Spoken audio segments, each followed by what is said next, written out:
Hey guys, welcome back to the channel. I want to do a video on some Ryobi tools that I have. I mainly use professional quality tools, which I consider Dewalt and Milwaukee to be professional power tools. But on the Ryobi, I do like some of their products because of maybe other brands might not even make this particular thing, or the prices are just too high for the amount of times I'm going to use it. Doesn't make it, I don't think it makes sense. So anyway, I want to show you. The first one is the 18-volt hand vac kit. This comes with a 1.3 amp hour battery, and I originally bought this for work, but the one thing I don't like about it is I would put it in the back of my truck and it would just roll around, and as soon as it rolls down onto the trigger, the button, it turns on. It happened several times. So, and usually what would happen was it would roll over and stay on until I pulled over and you know, made sure it was in a crate or something. But that's the only thing I don't like about it. So I stopped carrying it in the truck, and I bought a Dewalt vacuum hand vac. I actually bought two of them. Well, one's a corded one vacuum, and the other one's the handheld. They're really nice. But anyway, I still like this. I use it in the house now for picking up crumbs, or when I clean out the lint in my dryer. After I clean it up, you know how you have like the lint on top of the dryer, I use this to get the rest of it up. And yeah, so I recommend this for that purpose, or for work, but you gotta watch out where you put this. Actually comes with I would say a pretty chintzy wall charger with an adapter. And what I think I would do if I was going to keep this in the truck, I would use the wall adapter just as a mount only. I would even just cut the cord, mount that, and then this would fit right onto that, like it goes under here and it holds it up. That's probably how I would carry this.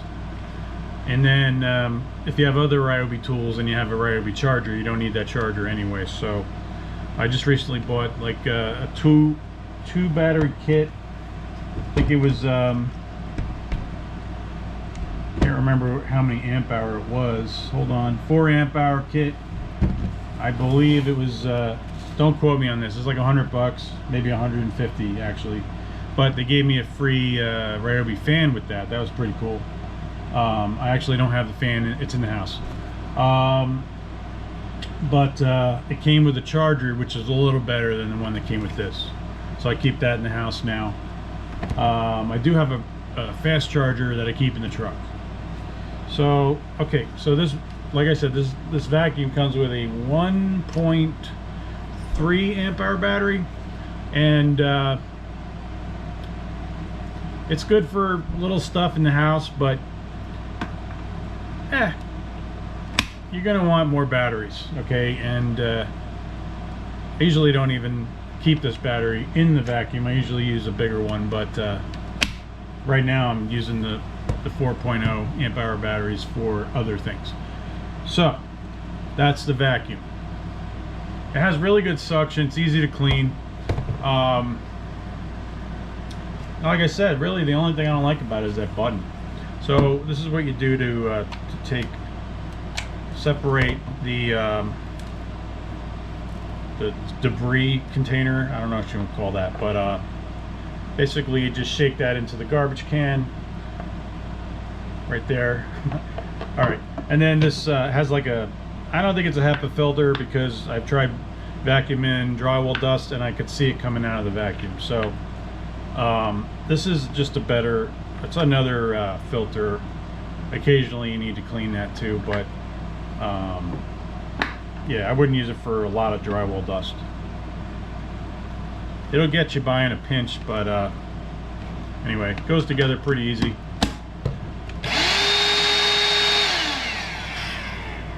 That's the Ryobi 18-volt EverCharge, $74.97 at Home Depot. I think they do have another model now. It's cheaper, but I don't know anything about it, so I can't really comment. But I'm sure I'm sure you can't go wrong. It may be a little less powerful than this one, but anyway. All right, so the next one I want to talk about, the next tool. Actually, I think I bought that one first. Now, I used to be a little more invested in Ryobi back about 15 to 20 years ago when they had the blue Ryobi tools. I bought a kit. It was well, the only thing I didn't like on that was the Sawzall. Everything else is okay, but definitely not up to par with the other brands. But I will say I did have a Milwaukee kit that the batteries were horrendous. I didn't like the kit. It basically turned me off from Milwaukee for about 15 years until recently. I started buying the Milwaukee 12 volt, which I love. And I actually have, I wasn't even going to do this in the video, but this is one of the tools. I might as well talk about it. This is a right angle die grinder. I believe it's $169, tool only. Yeah, I wasn't planning on putting this in the video. It's just on the table here, so I thought I'd talk about it now. I believe it's 21,000 RPMs. It's got 4 speeds in the back. I normally use this for finishing pads, buffing pads, but what happened was I needed to use a cutoff wheel, but the only problem with the cutoff wheel is it's not very the machining is poor, not on the tool but on the mandrel, and I haven't been able to find mandrels that are more precision. So if you can see it wobble, and that affects vibration in the tool, and it could shorten the life of the bearings. So I don't recommend, unless you can find a good mandrel, like I said, that doesn't wobble. I mean, this will get the job done, but to be honest, I have another tool. Okay, I guess this is going to be talking about Milwaukee also. Hold on a second, I'm going to go get my cutoff tool.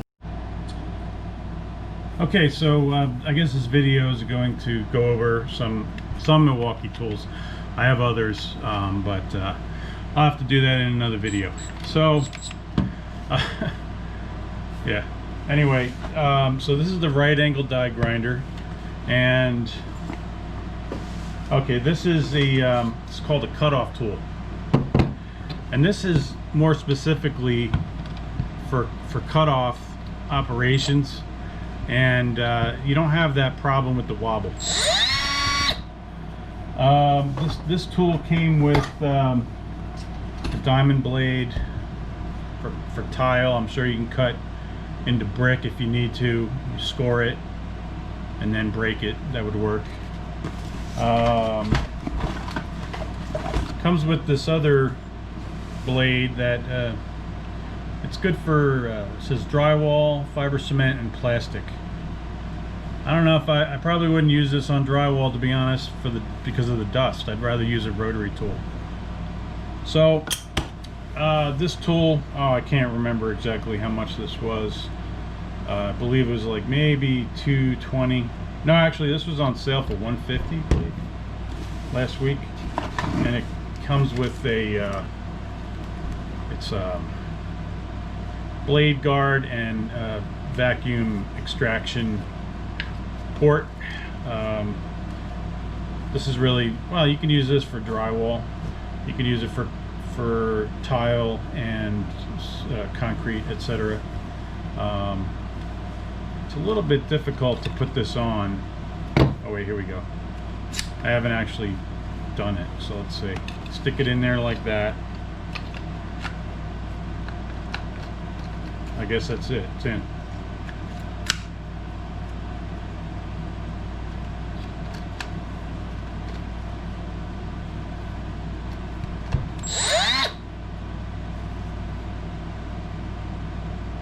Not too bad. I don't know if I'm ever going to use that, to be honest. I mean, I usually freehand everything.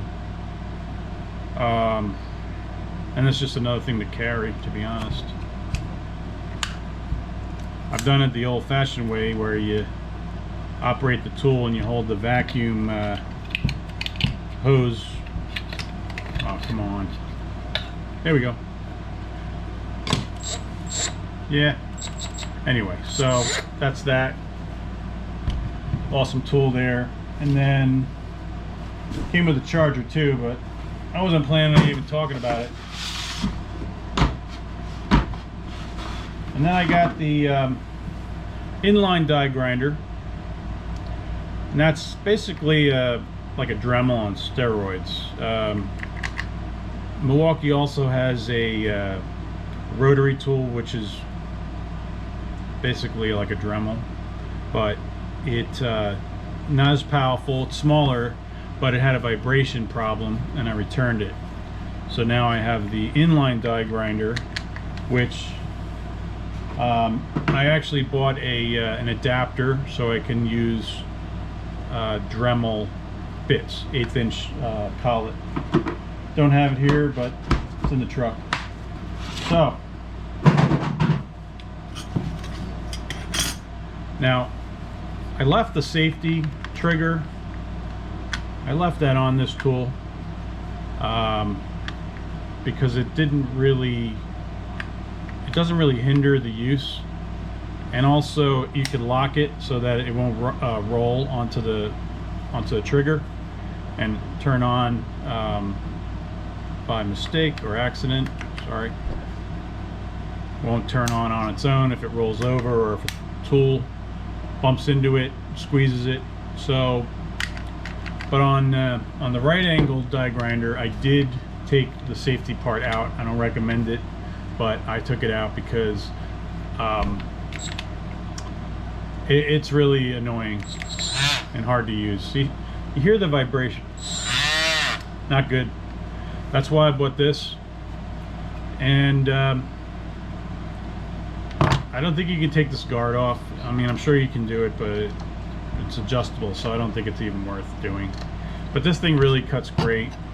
Has forward and reverse, and it's a dedicated cutoff tool. If you have to use this tool with a cutoff, yeah, you can do it. Look at that wobble. That's just terrible. So that's not the tool, it's the mandrel. Yeah. All right, and then here's the it's got 3 speeds.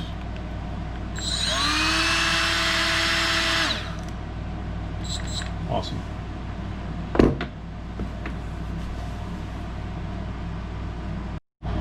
Alright, the next tool I want to talk about is the Cordless full-size glue gun, and it's at Home Depot, $29.97. Comes tool only.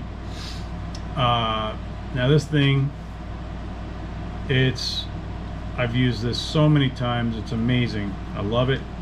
I use the slow set glue in this primarily. I actually haven't used the fast setting because it sets up too fast. You need time to position your parts, and I'm not sure exactly the open time, but I believe it's like 20 or 30 seconds. But when you use this and you set like a piece of wood or whatever you're gluing, once you can like attach it, it pretty much is adhered immediately.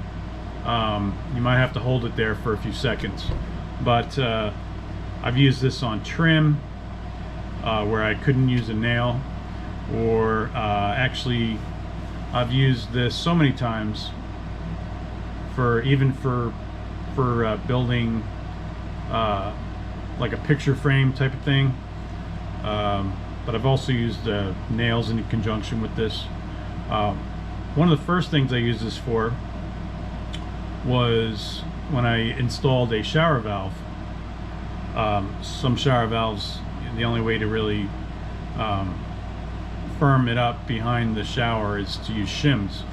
And so what I did was I put the glue on the shim and on the fiberglass, shower surround, and pushed the shims in, and man, this held. I mean, it's gonna hold, I'm sure, forever, but that was pretty awesome. Wherever you need like construction adhesive, but you need it to set up right away, I would use this.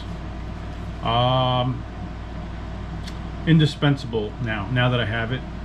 It takes about 3 to 5 minutes once you turn it on for the glue to be hot enough to flow through the gun.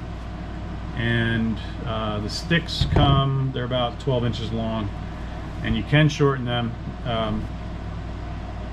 but this is an awesome tool.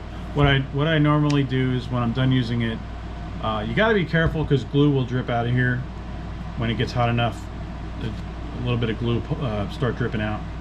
Just make sure you put it on something where either put something under it, or just put it where there's a surface you're not concerned about, because the glue will definitely drip out of here. Usually you only have that problem when I first turn it on,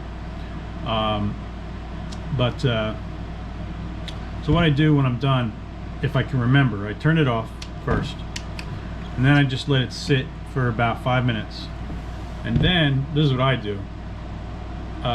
If I want to take the glue out, wait about 5 minutes, like I said, and then I twist it a little bit. Well, this didn't get hot enough. I can't do it right now.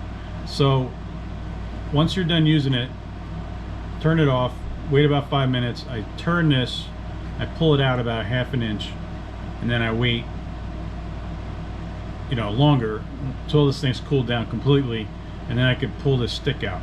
If you pull it out too soon, glue can get down inside the inner workings and could foul it up. So either leave the glue in, or if you're going to remove it, like I said, that's what I do. I'll twist it. About 5 minutes later, the glue is still soft enough that you can twist it, but if you pull it out too far, it'll just ooze out, like I said. So I pull it out about 1/2 inch while I twist it, then leave it, and then once it's completely cooled down, I can pull it out the rest of the way, and a little piece of glue will just snap inside there, and it won't be a mess. So that's a little tip on that. So the next tool is, it's a caulking and adhesive gun, tool only. It's $50 or $49.97, and it's you can use it for silicone, painter's caulk, construction adhesive. Takes the smaller size, common tubes. So the battery's in here now. I haven't used this in a while, but pull it back, and then once you put your tube in there, well, it also has this piercer to pierce the caulk inside there, and then here's a dial for the speed of the ram. So lowest will come out, and then I usually keep it around, I don't know, maybe 20-30%. I can control it pretty well with that. But yeah, I use this on I think I only used this once, but on a shower, and it was okay. I think I would only want to use this if I was doing bigger jobs like windows, a lot of caulking, because it's pretty big and bulky, and if you're working inside around a shower or a tub, it might bang into something, and I don't know. After I did it, I thought, wow, that's pretty cool, but I don't think it's worth it. I don't think it's worth it. If I have a lot of caulking to do, yeah, I'll use it. That's pretty cool. Anyway, that's $49.97, tool only. All right, the next thing is the Ryobi Airstrike 23 gauge 1 3/8 inch max pin nailer. It's tool only for $129. $129. So this takes pin nails, which are smaller diameter, 23 gauge. They're smaller than brad nails, and they don't have a head on them. So I'll take the nails out to show you. They don't. You see that? They don't have a head on them. So they're good for trim, where you're afraid the wood is going to split. It's good for tacking things up. Anything where a brad nail might be a little too big, where you're afraid the wood might split. This is where you would use these. So it has no depth gauge. There's no depth gauge on it, but I've tried it on a number of different trims and nailing it to different wood, and you know, I don't know how, but it actually sets it perfectly. The only control you have is the amount of pressure. If let's say you put your nail in and it goes a little too deep, you could just back off on your pressure when you nail it, and that would set it not so deep. But it hasn't been a problem. I mean, I think it would be nice if there was an adjustment, but it is what it is. This is not something you use all the time, but where you need a nail that's smaller than a brad, you really don't have much of a choice, unless you're just going to glue it, which I don't like to rely on just glue. Even if I use glue and maybe one or two of these pin nails, at least I feel like I have something mechanical holding it in later if there's any shifting, and you know, if you use glue only, it could potentially fall off. But so let me do I have any? Okay, so let me show you how this works. You have a safety right here. You push down with your finger, and then you can actuate the trigger. That's the only safety on the gun. This does not move, so once you do this, you're able to shoot the gun. Make sure you're not pointing it at somebody. So now it's ready to fire. When you pull down on the safety, this light comes on. Alright, so it's ready to go.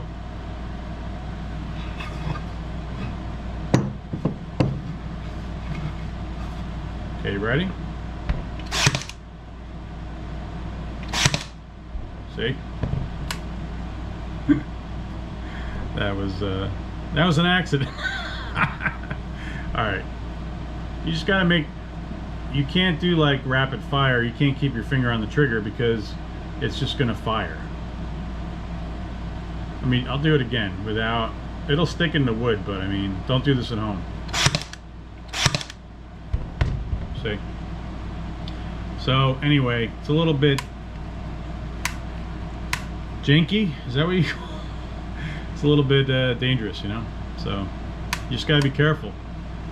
Anyway, so you pull down the safety, hold it against your wood. Now those are sunk below the surface, so if I just hold it on there without putting pressure, now I can see the tip. You probably can't see it, but these three right here are the ones that I didn't put any pressure on it, and I can feel the tip sticking out a little bit. Now the other ones, they're definitely below the surface. So I don't know how they do it, but it does. Even with hardwood, it works really good, setting the depth. So all right, let me bend these down so I don't get hurt. Okay. I got a glue gun here. I wanted to show you how this works. And I've got a dowel here. Now let me attach this. I'll show you. So you can just put dabs, or you can put a line, however you want to do it, right? You'll only be able to run about maybe a 10-inch bead of this before you need to let the glue in there get hot again before you can pull the trigger. There's only so much glue that you can squeeze out of here before the gun needs to catch up. So this is a slow setting glue. As you can see, it's been setting for about 15-20 seconds. I'm able to attach the wood there.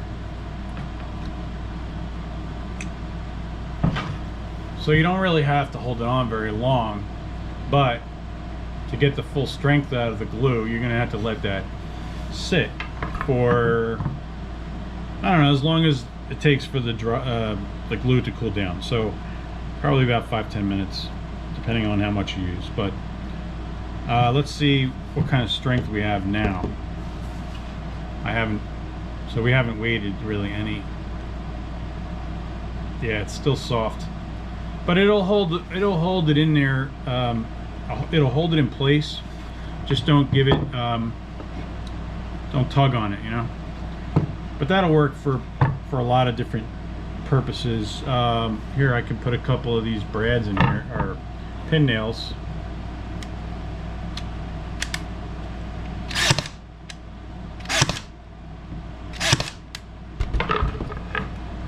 Yeah. So pretty cool, huh?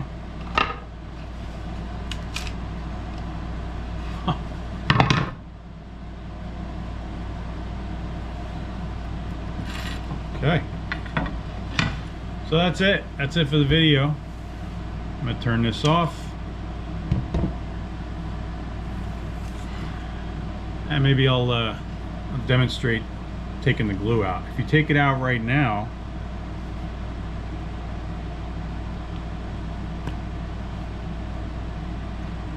you see inside there the glue is like a string. If you keep pulling it out, if you have the glue gun in this position, the glue will drop into the gun. So I don't recommend taking this glue out until the gun's cooled down for a few minutes. Yeah, I just wouldn't do it.